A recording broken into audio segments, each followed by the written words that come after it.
Hey summoners, how's it going? And nice to see you for another ProGuides Wild Rift video. My name is Tia, but with a hat. And today we're showing you 6 of the best current OP builds for Wild Rift. We got at least one build for every role, so keep your eyes peeled for your position. Already hyped? Well, let's get straight into it. The first build we're showing you is for Diana. After the recent changes to her spells, she's become a monstrous force in the mid lane. Shifting the attack speed steroid from her third to her passive ability grants her a more fluid playstyle and overall more diverse options in games. Prior to this change, it felt kind of sad when you're split pushing or were left alone with a tower for quite some time. Proccing your third ability to get the attack speed simply wasn't realistic in most of those occasions, but now we're in luck. Every single time you cast any ability, you're granted up to 120% attack speed, and with that, you're taking towers down super fast. Not only that, but you're also way stronger in 1v1 situations as you've got more spells to extend your passive duration. Consequently, her ability to lane has improved significantly, and her trading patterns became even better. Item-wise, you're presented with a few options you can choose to opt into. Generally, you can ask yourself if you're working a lot with auto attacks or if you're going to burst someone into the next game. The typical item build starts with a Rod of Ages. This item grants you a lot of free sustain and overall tanky stats, plus the highest AP value possible for such a cheap item. Fully stacked, it provides 120 AP, and with going Rabadon's death cap soon after, you can reach absurd AP value to literally one-shot the enemy. For this build, we're looking to skip Nashor's Tooth and straight up go full AP one-shot with as much damage as possible. Lichbane, Infinity Orb, and Void Staff put a lot of emphasis on your burst identity and will allow you to destroy anyone squishy that gets in your way almost instantly. Alternatively, you're able to go for another build that's only slightly different. Instead of going Rabadon's death cap second, you can build Nashor's Tooth and don't build Lichbane at all. However, for your enchantment, you have to think about a few things first. What are you going to do in fights, and how can you accomplish your goal? If you're afraid that you'll be bursted too fast, then the Stasis enchantment seems optimal. But if you're the primary playmaker, then going for the Protobelt enchantment will turn you into a 1v9 machine. The additional gap closer feels too good to miss out on, and in most cases, you'll catch the enemy off guard. Most players aren't used to the extra range, so make use of that. For runes, we're running Conqueror, Brutal Hunter Titan, and Sweet Tooth. When you build Nashor's Tooth, you can opt into Mastermind for some extra damage to towers. It really makes a big difference in those scenarios. Before we continue with today's video, make sure to check out our Discord in the description below. If you're looking for players to queue up with, you can join the LFG channels on that server and connect with other gamers and make friends and talk about anime or, whatever else we want to talk about. On that note, don't forget to hit the like button and subscribe to the channel. With that, you're never going to miss anything Wild Rift again. Next on the list is yet another addition to the meta, and oh boy, it's a spicy one. Even though we're playing ADC, we're building AP on this marksman. His scaling and burst are similar to Evelynn in regards to one-shot potential. I know that sounds crazy, but listen. In lane, you're an annoying backliner that pokes the enemy from a safe distance with your hail of arrows. And if you're ever in a 2v2 situation, you can make use of your second ability. Activating it doubles its on-hit damage and emphasizes your piercing arrow to deal bonus damage equal to a percentage of the enemy's missing health. As you can already guess, that's going to hurt quite a lot, and it will hurt even more with the AP build. The primary goal of that build is to play around your ultimate and second ability as much as possible. Hitting anyone with your ultimate will guarantee you a kill. Trust me, the damage is just not balanced. Due to the fact that your ultimate ability isn't going to be available all the time, you're in luck that you have another main cooldown to play around, Blighted Quiver. This ability, as I've told you a bit earlier, doubles its on-hit damage on activation and has good AP scaling. Now here's the key about this build. It's about proccing your blight stacks with your abilities as their detonation deals damage equal to a percentage of the target's maximum health. In lane, you're most of the time simply playing for survival and being a nuisance. You're not forced to do anything until level 5. However, upon hitting level 5, you're going to kill someone. A lot of the players underestimate Varus' damage and don't know that even if they're at 100% health, when hit by his Chain of Corruption, are going to die 100-0. For the later stages of the game, nobody is allowed to get close to you if your ultimate ability is still available. Anyone that gets hit by it later on will die instantly, and there's nothing that they can really do about it. For the build, you want to start with a longsword for more power in lane itself, but you can wait before you complete the Blade of the Ruined King until later. Your core items are Nashor's Tooth, Rabadon's Death Cap, Lucidity Boots with a Protobelt enchant, and a Void Staff. With that, you have 2 item slots available which you can fill with whatever items you need. So, since we're starting with a longsword, we'll naturally complete Blade of the Ruined King as our 5th item and can opt into an Infinity Orb for our last item. If you think you're going to attack multiple targets in fights for an extended period of time with a lot of auto attacks, you can even build for a Renan's Hurricane.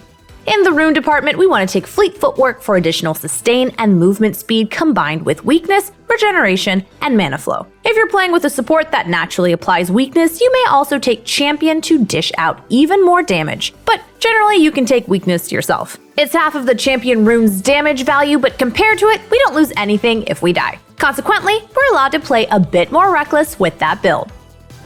Let's take a quick breather before we go on with the video, and let's take a look at our question of the day. What is your main role in Wild Rift, and why did you choose to play it? Shout out support mains. As per usual, let us know in the comments down below. Next up on this list is a full tank version for Gragas in the Baron lane. With your immense tankiness and high base damage on spells, you can outtrade most champions over time. Your second ability grants yourself active damage mitigation, as well as enhancing your next auto attack to deal bonus maximum HP damage. Even better is the fact that once every now and again, you'll heal off casting a spell thanks to your passive Happy Hour. Better yet, Gragas as a champion chooses when he wants to fight and when he doesn't want to. In lane, he can sit back and just play around his barrel rolls without interacting with his opponent too much. However, if you want to play him properly, you're going to look for a lot of short trades around your own cooldowns. Specifically for this build, you want to proc Grasp of the Undying as frequently as possible, as it's a huge chunk of extra damage with your high HP values. For items though, we're looking for Sunfire Aegis, Iceborne Gauntlet, Defensive Boots with the Gargoyle Enchant, Thornmail, Force of Nature, and Randuin's Omen. Depending on the enemy team's primary damage type, you can adjust the build path according if necessary. For runes, you want Grasp of the Undying, Brutal Regeneration, and Sweet Tooth. With that, it's very unlikely for you to face issues during the laning phase, as you can delay active trading until you have access to all of your spells. Next up is a champion that struggles with finding his place in the highest tier of play. In theory, it's an amazing champion if you're very competent in reading situations properly. As a rule of thumb, one might say that a good Ezreal deals damage early on before even building items, but every Ezreal deals damage after completing his 3rd item. To become better at Ezreal, you have to understand the importance of enemy cooldowns thoroughly. If you learn to realize what's a threat to you and what needs to happen so you can 1v9 a fight, then you're on your way to the top. Imagine a lane where the enemy support just wasted all his cooldowns. What do you do now? Why aren't you looking to hit your Essence Flux and Arcane Shift combo? For reference, if the enemy is tagged by your 2nd spell, your 3rd is always going to hit if the enemy champion is still in range. Being able to weave in an auto attack plus your 1st ability on top of that creates a devastating trade pattern you need to abuse as frequently as possible. As for the later stages of the game, you'll find it relatively easy to pilot your champion. If worse comes to worse, you can mainly play off your 1st ability and only shift into a fight if there's no immediate danger around. For items, you want Manamune, Trinity Force, Lucidity Boots with a defensive enchantment, Blade of the Ruined King, and Mortal Reminder. Your 6th item slot can be filled with whatever you feel is necessary. Most tankiness, though, would be provided by buying a Death Stance. Rune-wise, you want Conqueror, Champion Regeneration, and Mana Flow Band. It's very hard to kill your champ, so this extra 10% damage will undeniably come in handy when carrying games.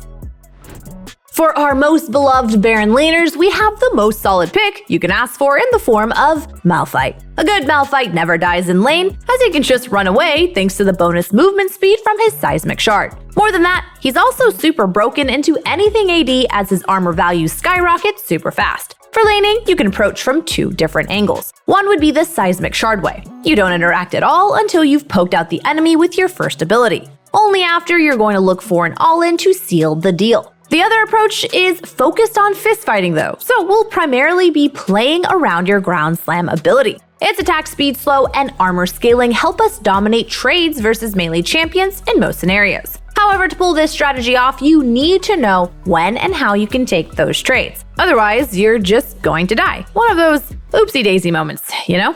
But you'll be glad to hear that your champion will be viable even if you happen to lose lane. Malphite will never lose value simply due to his unstoppable force. If he can lock down enemy carries in a fight, it's most of the time good enough to win the game. Item-wise, we're going for Sunfire Aegis, Thornmail, Defensive Boots with either Teleport or Redemption, Iceborne Gauntlet, Force of Nature, and Randuin's Omen. Yet again, feel free to swap the order if you think you need any specific item earlier than later. For runes, you want Grasp of the Undying, Champion Regeneration, and Mana Flow. You don't really die on this champ unless you make a lot of mistakes in sequence, so Champion naturally feels good here. In addition to that, Mana Flow helps out in lane massively in combination with Regeneration, as we're going to spam our first ability on cooldown.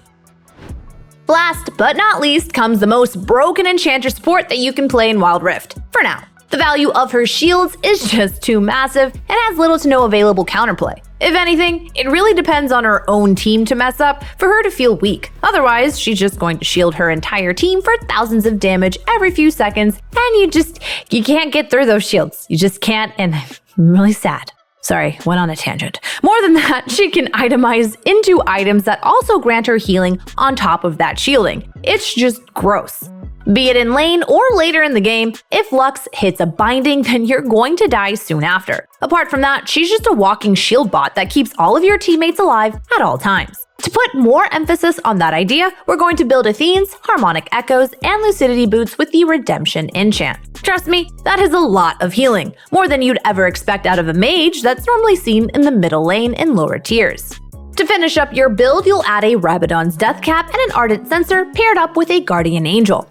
As you are very squishy, the Guardian Angel will allow you to come back to life after you've been focused. As a side note, you should focus the Lux support or she's going to shield her entire team over and over again. Thanks to the GA though, you'll have another shield ready after respawning. For runes, you can alternate between Electrocute and Airy, Brutal and Weakness, Regeneration, and Hunter Genius. Electrocute and Brutal are more carry-oriented, and Airy plus Weakness grants more utility for the team. Hyped to test something absolutely OP? Then go give Lux a try. With that, we're at the end of today's video. Thank you all for watching, and if you enjoyed the content, don't be shy, leave a like and subscribe to the channel and be friends. Also, don't forget to share your response to our question of the day down in the comments below. We are always eager to know what you guys think. I actually read those comments and reply to your DMs, and hey, everyone who decided to come by and say hello to me on Instagram. I appreciate all of you, and I hope you have a good day. Bye.